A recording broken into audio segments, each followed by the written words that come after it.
broke down and watched Judas and the Black Messiah, the movie, the Hollywood movie, the Time Warner movie about Fred Hampton and that damn William O'Neill. And you know, after they made that documentary where they basically showed that William O'Neill was the motherfucker that got Fred Hampton assassinated, he committed suicide because he said he was a part of the struggle. He felt like he was a part of the struggle, and yet the, you know, revolutionary God that is Fred Hampton, he had set up. And so the FBI, let's see, Mark Clark, they're going to kill both Fred Hampton and Mark Clark when they were 21, 22 years of age. Incredible, right? Incredible that Fred Hampton was able to accomplish so much, even if it was just in terms of, you know, changing the psyche, changing what can be done. He was going to push for a rainbow coalition. So black, brown, white, everybody, anybody and everybody, come one, come all. He says that he wasn't going to fight white capitalism with black capitalism, but with socialism. Maybe we could try black capitalism, you know. But, you know, this is brilliant. You would think that we're not going to fight racism with more racism. We're going to fight racism with solidarity. Holy shit. Meaning that black, white, brown, we have more in common as working class peoples against the fucking rich and powerful than we do, you know, on any other level. So I want to talk about Fred Hampton. I just watched the movie, and, you know, it's awesome. You know, that actor, he just went fucking 90 miles an hour when it came to Fred Hampton, so he wasn't just saying, you know, you can murder a freedom fighter, but you can't murder freedom. You can murder a revolutionary, but you can't murder the revolution. You can murder, you know, a liberator, but you can't murder a liberator. But when, you know, that Daniel Kaluuya, when he gets up there and he's just like, you can't murder.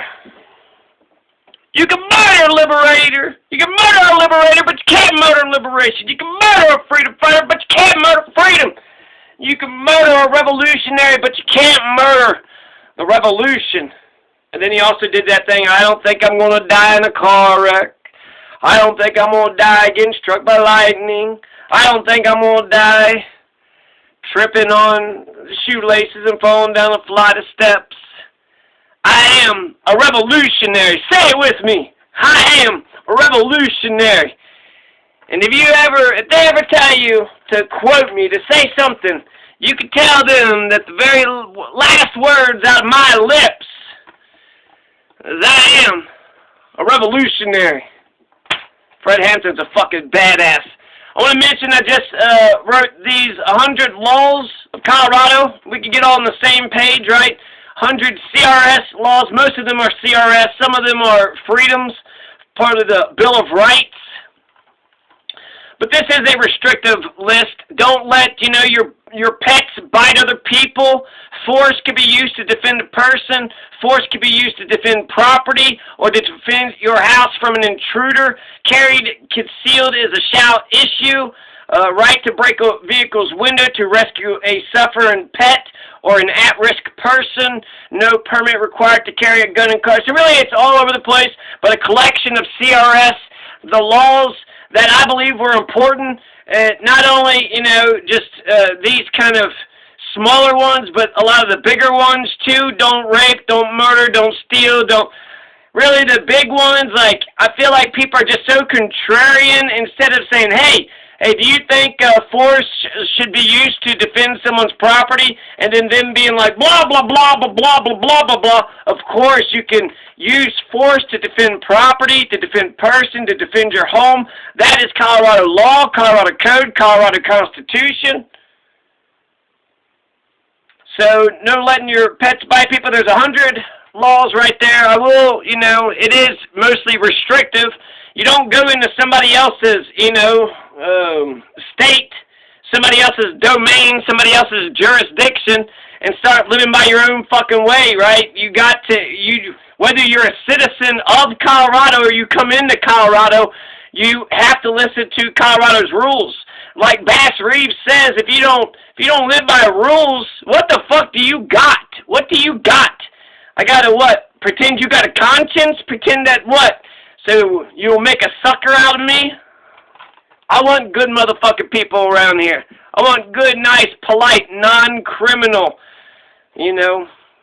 So here's 100 laws for all the citizens, all the people of government, for the police, for any foreigners, for anybody just stopping by, anybody, for anybody and everybody. Here are some laws for Colorado. For whatever reason, if you just want to study Colorado law just for fun. So I have that posted in the description. It is mostly restrictive. It is mostly restrictive. I had a lot of fun actually making this list. I'll make one comment. There is no, specifically I couldn't find a law that banned organ harvesting. So I don't know if organ harvesting is illegal in Colorado or not, if it's specifically illegal. If it's not, it should be. It should be. I could not find the law. I thought that I couldn't find a law for poaching, but actually, if you have a loaded weapon and a spotlight in your car, that's prima facie evidence that you were poaching. CRS 1812-1052B and 33-6-125.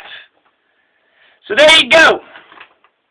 There's a little bit about my 100 laws, and I had fun writing them, so I'll probably write them again, maybe, you know, just focus on the freedoms. There's one other comment I guess I'll make is about the obstruction of justice. Colorado actually doesn't have obstruction of justice. They have obstruction of government operations, which could very much explain some shit around here. It's not justice. They're not, you know, there's no presence of justice. Justice is not really a part of the thing. It's just about there's some people in power, and then there's other people that's not. And, you know, and that's just how it is. And that's just how it is. And that's not, you know, fair democracy. But that's what fascists are, right? Fascists, they don't have a heartbeat. Fascists are a bunch of emptied, hollowed-out husk. They don't have a heartbeat. They're immoral, wicked psychopaths. They don't, what, democracy, love, friendliness, freedom, justice. They know none of these things. They do not understand these concepts. They are not good. Good? What is that? Goodness? Commit to goodness? Am I committed? Did you just ask me? Yes, I did ask a cop in motherfucking Walsenburg if he was committed to goodness. Are you committed to goodness? And I didn't say it that cocky, but I asked the question, and he just said, you know, just for me to, all right, sir, just move along. He just didn't answer it, just kind of, you know, squirrel, just kind of, you know. So Fred Hampton, Fred Hampton, you know, he would very much like that you can defend yourself in Colorado from a person, to defend property, to defend a person, to defend a house, to defend somebody's property. He would very much like that. You could also do citizen's arrest. So Fred Hampton, part of the Black Panther philosophy, was to essentially cop watch. Drive around town making sure that the cops weren't killing people in the black community. They would arrest them, make up some shit, and then, you know, cover up the fucking beating and bullshit. You know, oops, something happened in fucking jail. So the Black Panthers, they would follow the cops and bail whoever went to jail, not just, you know, the people in their community, but anybody that the cops arrested. Jesus fucking Christ, talk about some badass shit, just to make sure, okay, you put charges on them, you got the fingerprints, you got the bail money or what the fuck ever, now release them. No, now release them. So the Black Panthers were cop watching. Black Panthers also had a breakfast program. The Black Panthers give us the model, but, you know, as a Caucasian, as a white person, as a member of the Paleface Nation, Huey P. Newton said that, you know, I'm 11% black, so maybe I could have got, like, you know, an honorary membership or something. But basically he said that Malcolm X said that black people, you know, FUBU, for us, by us, we got to do for ourselves. So as much as we want you to be, you know, and then, well, the white people are like, what the fuck are we supposed to do then? And Huey Newton said, well, here's what you do. You go out and you organize yourself a bunch of righteous white brothers, because I feel like in the future we're going to need each other. And that's absolutely true. There's lots of shit that transcends race, right? Poverty, homelessness, war, police brutality. These issues transcend race, and they're all fucking bullshit. So, yeah. And then that was an idea for the White Panthers, And, you know, I thought about the White Panthers, and I don't hate the White Panthers, but I feel like we could just go straight to a Rainbow Coalition. Fred Hampton was a black man pushing for a Rainbow Coalition, a communist, a black man who, you know, was a communist pushing for a Rainbow Coalition. Fucking fantastic. And he was a revolutionary. He was part of the proletariat. He realized that socialism means that, you know, that's power to the people. Socialism is power to the people, and where there's people, there's power. Where there's people, there's power. Right? Don't fight racism with racism. Don't fight fire with fire. You fight it with water. Don't fight racism with more racism. You fight it with solidarity. Don't fight hate with hate, I guess. Fight it with love. Fight white capitalism, not with black capitalism, but with socialism. These are such incredible fucking ideals. I almost want to, you know, I am both socialistic and capitalistic, so I'm both, you know, liberal and conservative. Now, black capitalism, I'm more liberal, though. Black capitalism, I think, is actually a progressive step. That would be a way to combat white capitalism. Black capitalism, get your fucking shit together. Get your pharmacies, get your food stores, get your fucking grocery stores. Get that shit together. And, you know, I think black capitalism very much could compete with white capitalism. And, you know, I was thinking about what's the appeal for America throughout the world. And I was thinking, you know, the white skin, you know, helps for pale skin or what have you. But black people and brown people, we do have a mixture of things here. There is some great things going on in America, right? Come one, come all. Freedom of religion, freedom of cultures, freedom of, you know, basically immigrants from all over the fucking world. You know, from all races, all creeds, all what the fuck ever. So that is amazing. So when I think of an American, I don't just think of a white person. I think of, you know, black, brown, white. I think of a nice multicultural, you know, a nice multicultural postcard. A nice multicultural landscape with a sunset and, you know, beautiful birds and beautiful multicolored, multicultural, multicolored faces.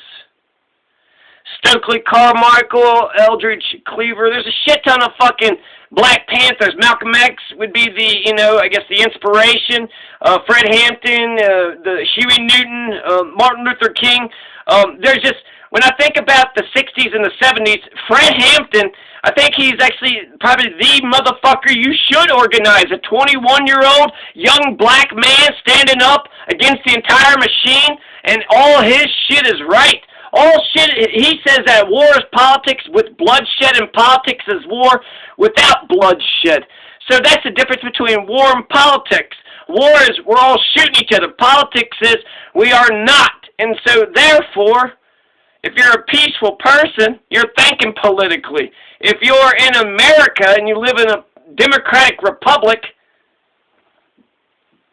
and you don't think of yourself as a citizen, you're probably not doing much of your citizenship duties. You're probably a terrible subject for the fucking king. So politics is war without bloodshed. War is politics with bloodshed. He was pushing for a rainbow coalition. He was, you know, for socialism, for solidarity. Look at how ideal he was. You can kill the revolutionary, but you can't kill the revolution.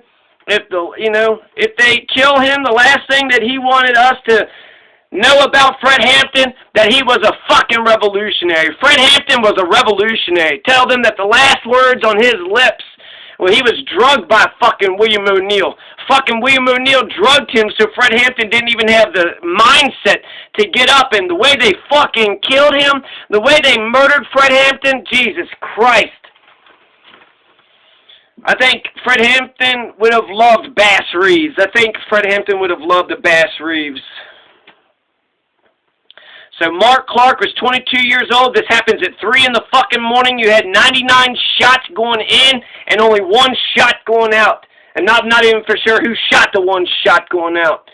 And all Mark Clark was just said, who is it? And then pow, pow, pow, pow, pow, pow, pow. They heard footsteps. They heard somebody try to turn the doorknob. They were sitting there with shotguns. They were fucking ready for these motherfuckers. If you say you're too young to die, then you're dead already. I don't think I'm going to die in a car wreck. I don't think I'm going to die in no airplane accident. I'm not going to die. Fred Hampton said he was going to die for the people, as a revolutionary, for the proletariat. And he said, is there anything more glorious? Is there a better death than that? To die for the people? That was William Justice Goebel, too. He said, to always, to love and to care, something, and then always to be loyal to the common people.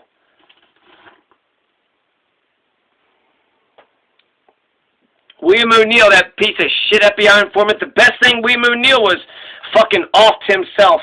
And then that documentary, he was a part of the fucking struggle.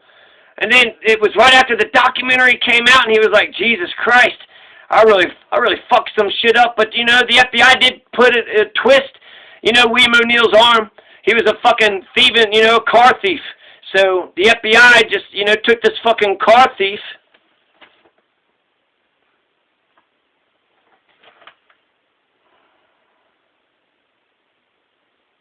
They arrested Fred Hampton during a breakfast fucking program. He said he was going to be right back. They arrested Fred Hampton before they murdered him.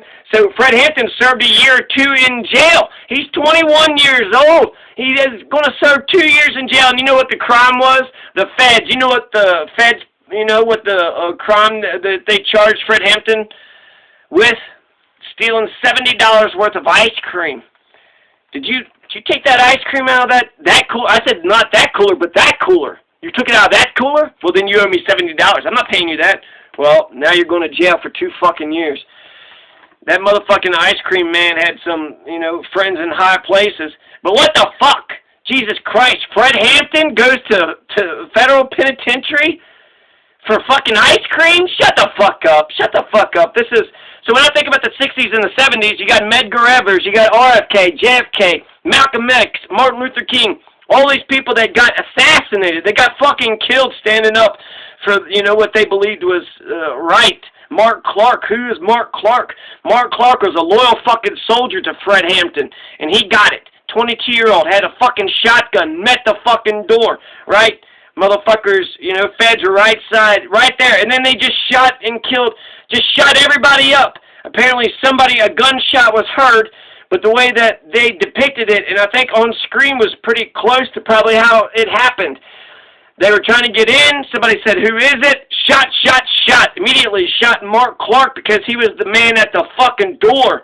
So Mark Clark, we all could be like Mark Clark. 3 a.m. in the fucking morning. You got motherfuckers at your door. Yeah, no, I'm protecting my people, motherfucker. So Mark Clark got it along with Fred Hampton. And then guess what? His wife was pregnant. Fred Hampton had a wife who was pregnant, and she's going to have Fred Hampton Jr., who is a leader of some Black Panther club or chapter or some shit today. But what the fuck? 99 shots going in, 1 shot going out. It was just a fucking turkey shoot. A motherfucker with a machine gun just shooting everybody, people on the fucking floor, shooting over here, shooting over there, shooting wherever a fucking sound was made, and then finally somebody turned the lights on. I'll stop shooting when you turn the lights on, and then motherfuckers are like, their legs are shot up, and their arms are fucking shot up, the shit. What the fuck? So it's, you know, it's one thing for Fred Hampton to have in his mind that he could change the world. Fred Hampton, you think you could change the world? I remember I left class in Louisville, University of Louisville, and I was talking to a white and a black dude, and I was so inspired by Martin Luther King Jr. and how he was a militant, nonviolent, in-your-face militant. And I was like, you know, just so inspired, and I wanted to do so many things in Martin Luther King's name. But both of them motherfuckers just hated my light, and they had to extinguish it. They had to put it out. No, Martin Luther King isn't nothing. It was like, what the fuck is the matter with you motherfuckers? It's one thing, you know, to not be inspired yourself. It's one thing to not think you can change the world yourself. It's a whole nother thing to tell another motherfucker that they can't do the damn thing. What? You want to change the world? You can't. Why did you even think? Don't even think like that. You can't change the world. In fact, you can't even fucking, you know, tie your own damn shoes, you motherfucker. You probably can't even put on your own, you know, shirt and pants and wipe your own ass, motherfucker. You probably can't do shit. What would be the point of that? Some people might struggle with shit like that, but I would assume most competent adults should be able to do. Tie their own shoes. So Fred could have survived. Yeah, I guess Fred could have survived. He could have survived. So they shot everybody in the house. There's about 10 people that was in the apartment that Fred Hampton was in. Fred Hampton is laying with his wife with, child. Somehow she was protected. So I don't know how they just didn't shoot her, or she just was hiding in a cubbyhole, or what the fuck happened, but thank goodness she did not get shot. Thank goodness she did not get shot. But they showed in the movie that as she's getting arrested, they said that, oh, here's a broad, and they kind of saw that she was pregnant. And then they went over to Fred Hampton, who was dying, and he was out of breath, right? He shot up, but they're like, shit, he might make it. Fred Hampton might live. And the appeal had gone against him, so actually Fred Hampton was going to go back to jail. He was going to go back to prison anyways. But J. Edgar Hoover wanted him dead because Huey Newton got all that popularity in jail. He got all that popularity in jail, and that only helped his fucking cause. So J. Edgar Hoover and the Chicago police, so the FBI and the Chicago police straight up assassinated Fred Hampton in the middle of the fucking night at 3 a.m. in the morning while he was sleeping, like the fucking cowardly, low-life pieces of shit that they are. And it's bullshit. And it's bullshit. It's bullshit then. It's bullshit today. Why? Because a young man had some fucking ideals. He wanted to change the fucking world. He thought to imagine the world as a different place, one where socialism, the people have the power, working class people are running the factories, where we're feeding ourselves and taking care of our own neighborhoods, where we're not relying on an occupying force, making sure that the police are doing, their fucking jobs are on the up and up, and they're not just going around abusing and beating people up like a bunch of fucking Nazis, but they're actual goddamn Black Panthers are fucking amazing. They're amazing. The cop watching, the breakfast program, both of those parts together, and then the, Second Amendment, a lot of stuff. There's a lot of shit that the Black Panthers were doing right. And it's not even close to saying that they were like the KKK. The KKK was just fucking racist for racism's sake. Black Panthers there was the Black Panthers for self-defense, the Black Panther Party for self-defense. They just believed that they had a right to defend themselves, and that's a human right. We all have a right to defend ourselves. Like Malcolm X says, self-defense is intelligence. So, yeah, out of all those, Martin Luther King, Malcolm X, RFK, JFK, Medgar Evers, I would say Fred Hampton is one of the best. One of the best. So there you go, citizens, foreigners, government officials, follow the fucking law, will you? And, be inspired by Fred Hampton. He loved the people. He loved the people. He gave up his fucking life for the People's War. Fred Hampton just said, hey, we can, he was a dreamer. Fred Hampton just dreamed of a different fucking world, and the FBI and the Chicago police, the local Nazis, the city Nazis, and the federal national Nazis had to fucking kill him in his fucking sleep. Why? Because Fred Hampton had some, he believed in socialism. He believed in a breakfast program. He believed in having cops be on the up and up. He believed in a better and just society for all black people. So he was a Tim Black, basically. Basically, Fred Hampton was a Tim Black. The Board of Health can inoculate animals, specifically dogs, and a rabies shot. No bribing a witness or victim, no possession of identity